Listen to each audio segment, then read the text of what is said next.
A collection of messages. October 2, 2015. Whatever you do, my beloved humans, I Gaia will love and assist you as you do it. My dear human inhabitants. The physical structures of form in this quadrant of space are preparing to transmute into the higher frequencies of spirit. By spirit I mean that which is infused with the light of creation. This light of creation serves as a higher dimensional screen upon which thought can be projected and then enlivened by emotion. I, Gaia, and the high ones who are supporting me, have experimented with many manners in which we could facilitate this process. Since it is the Arcturians' galactic service to be of assistance whenever this moment of transmutation, they are constantly within and around my planetary self. Some of the life forms of my quadrant of space may fear their death. However, when our light flashes into the one of the now, they will remember that death is merely a release from the 3D matrix of illusion. Life cannot die, it can only transmute into a higher or lower frequency of expression. Some humans are still attached to the reality they have known as real for myriad incarnations. Therefore, they may resist the process of planetary transmutation in any manner that they can.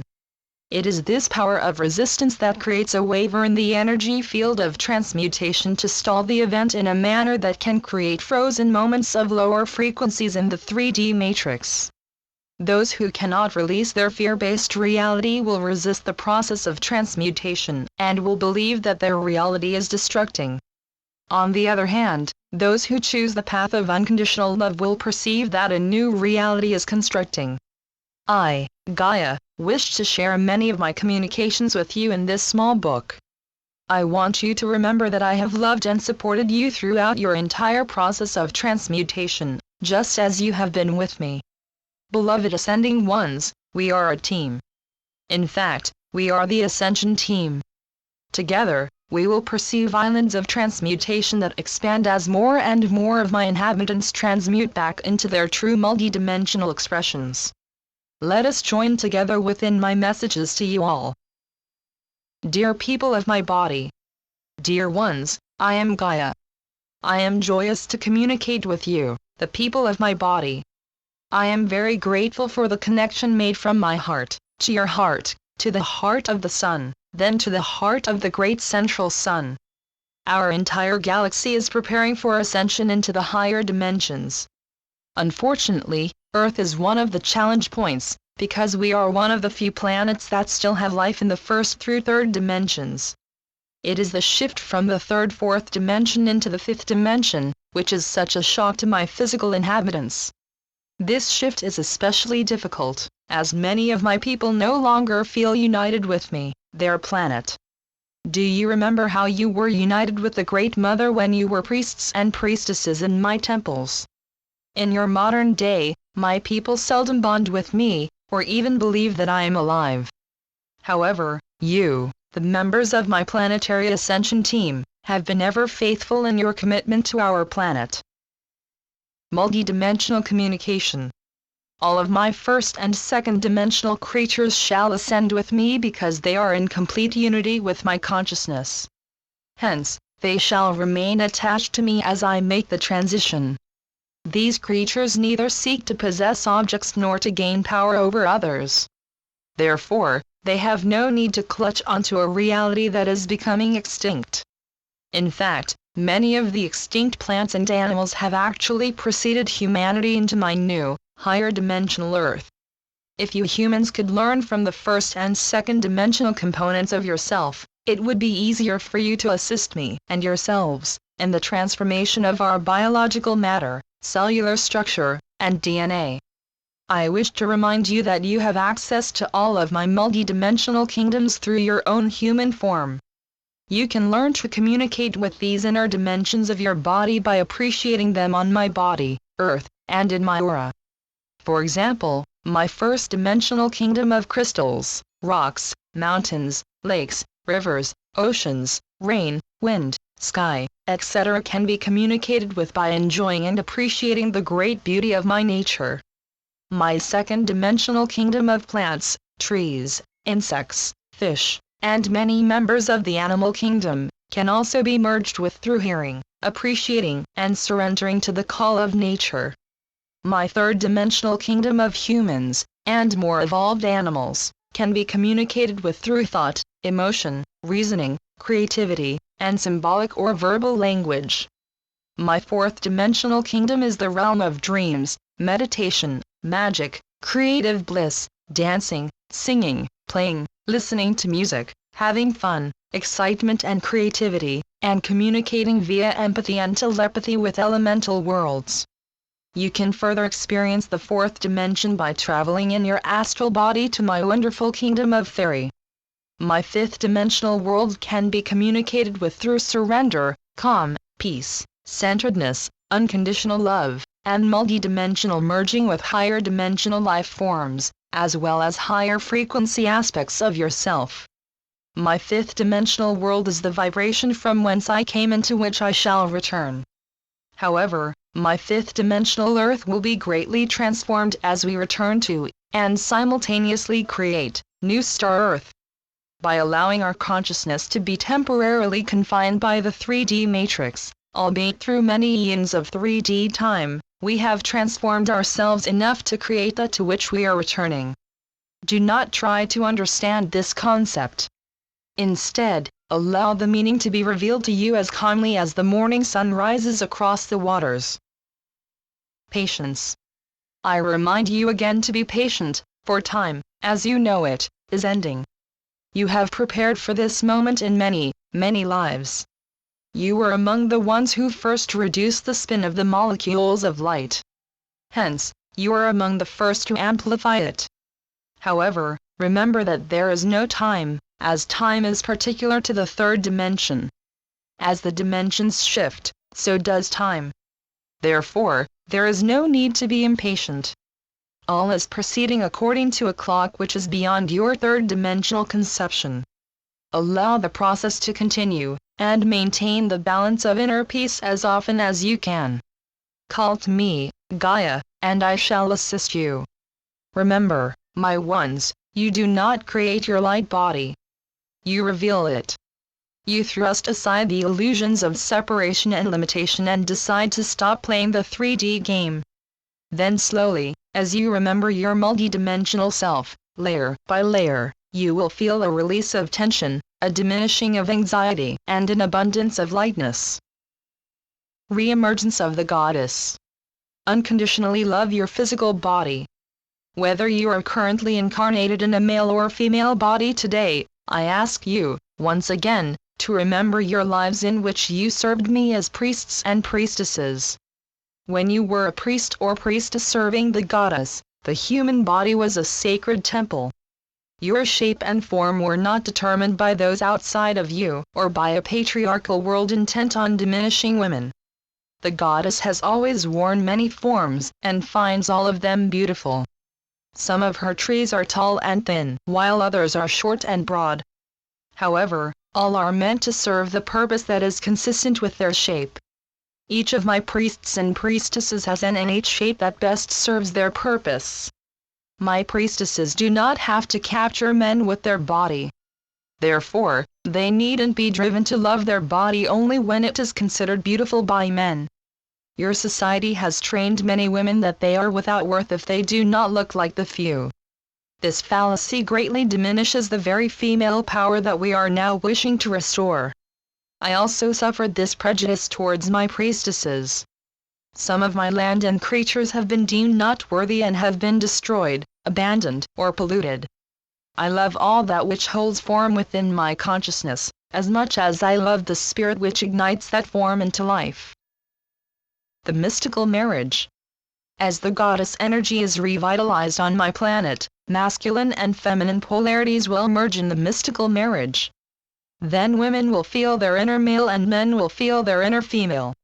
Furthermore, this merging of the god and goddess energy within your physical earth vessels will activate your inner divine child, who will mature into your divine adult. Know that the form that your self wears, your current earth vessel, is the physical temple of your spirit. Unconditionally love your temple as you unconditionally love your spirit self. See, hear, and feel the life within all form, and love it unconditionally. I ask those of you now incarnated in a male form to also remember the female essence that lives within you.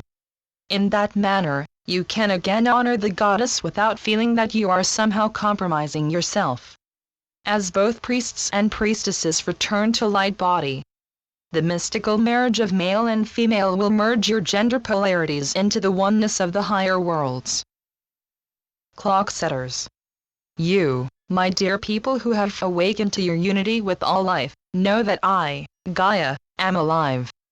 You are the clock setters who have returned from your true selves on Arcturus, the Pleiades, Sirius, or another higher dimensional reality to incarnate on my body in this long-awaited moment. These higher dimensional aspects of yourself are simultaneously alive and guiding you from your higher dimensional realities. As a clock setter, you were among the first who came here to initiate third-dimensional time. You entered the 3D experiment when Earth, in fact the entire galaxy, was fourth-dimensional. The clock setters were the ones who initiated the filters of manifestation to create a vibratory rate low enough to accumulate matter. In other words, you decelerated the vibratory rate enough for time to become locked into the photons of my consciousness. You may wonder what I mean by that statement, so allow me to explain. Our fifth-dimensional resonant energy is so high that the spin of light photons does not allow polarization. Light and dark, male and female, are exactly the same. As the vibration lowers, so does the spin. As the spin lowers in frequency, there is a start of one cycle and an end to another cycle. Therefore, there is time, as there is a beginning and an end. Between this beginning and end is a time period. To further explain, a cycle is one complete rotation of a light molecule. In the fifth dimension, the spin is so rapid that it is continuous, with no beginning and no end. Because of this, one complete rotation is not measurable. In the fourth dimension, the spin is slowed enough to create polarization. However, the fourth-dimensional rate of spin is wavering and unstable, as it tries to create form in an ever-changing reality. The forms, which are a result of this divergent spin, are extremely mutable and prone to change. In the third dimension, time and form are very stable because the spin is incredibly slow in relation to the higher planes. The rate of spin of light photons for the physical world is so slow that matter is able to adhere to it. As this happens, the spin becomes even slower, more matter, slower still, even more matter, even slower. A new experience. We, the planetary consciousness of Gaia, desired the third-dimensional experience of form/space and movement/time. We had already experienced our fifth-dimensional character as a star, our fourth-dimensional reality as the kingdom of fairy, and our ethereal world as Lemuria. At the time of Atlantis, our vibration was of the lower fourth dimension, but it quickly fell to the third dimension after Atlantis's demise. We, the manifested components of Gaia's consciousness, wanted to have a different perception. Therefore, we decided to allow ourselves to be lowered into the third dimension in order to gather new experiences. We wanted to see if spirit could be maintained in such a low-frequency form. We, the beings who are Gaia, are unique in our decision to create and inhabit life on a third-dimensional planet. Many third-dimensional planets did not make that choice. The clock setters lived in the final days of the Mayan civilization, just before the last evacuation of the Mayan founders to their homeworlds. These Mayan elders calibrated Earth's clock to enter into the photon belt at this time. It is the entry into the higher frequency light of the photon belt that will activate the commencement of planetary ascension in 2012. Tenets of creation. As I said earlier, Earth has been a challenging point, a cornerstone, for the ascension of this galaxy, as it carries third-dimensional life. Because of the fear of my planet's inhabitants, the planetary frequency is lower than much of our galaxy. All the beings of the planet Earth, myself included, have taken on a great trial in that we are the planet of emotion. The emotions of rage and terror lowers the planetary vibration, whereas the emotions of bliss and spiritual love raises the planetary vibration. You, The brave souls who have incarnated on my body know that it is quite difficult to remember your fifth-dimensional light body after you've experienced many lives of third-dimensional emotion. It is also complicated to raise your vibration because life in the third dimension creates an addiction to the reward of physical, sensate pleasures. This addiction is amplified by your need for comfort due to the many fears and sorrows of physical life. Furthermore, the social pressure to excel in the eyes of others creates a need for outside reward and the social status of possessions. As a result, in order to raise your vibration, you will need to release your sensate addictions and your desire for possessions and rewards. The third-dimensional world has been based on hard work and reward. This process has been very addictive as well, as a myth has been created over many incarnations that you must put energy out to receive energy back. This perspective leads to the belief that you must work hard and struggle in order to create a home, a job, a child. However, from the fifth-dimensional perspective, work is not necessary for creation. Manifestation is done instantly with ease and unconditional love. The tenet of the third dimension is that you must do in order to obtain or create. On the other hand, in the higher dimensions, the tenet is that you must be in order to create. Third-dimensional creativity is active and receptive, whereas fifth-dimensional creativity is passive and expressive. Expression of self is the only concept of possession in the dimensions above the fourth, as you create by being still and allowing your essence to flow through you. Fifth-dimensional consciousness, and beyond, is innately constant, focused and joyful. You will not need to try or learn. All you need do is be still and remember unconditional love and boundless joy. Yes, I understand how difficult that can be while holding a third-dimensional form. However, this remembrance will serve to accelerate the spin of the photons in your body, and facilitate your integration of the higher light of your soul self. Look to my animal kingdom to see how to joyfully play with each other. Mother Earth, Gaia. Channeled by Suzanne Lee. SuzanneLeePhD.blogspot.com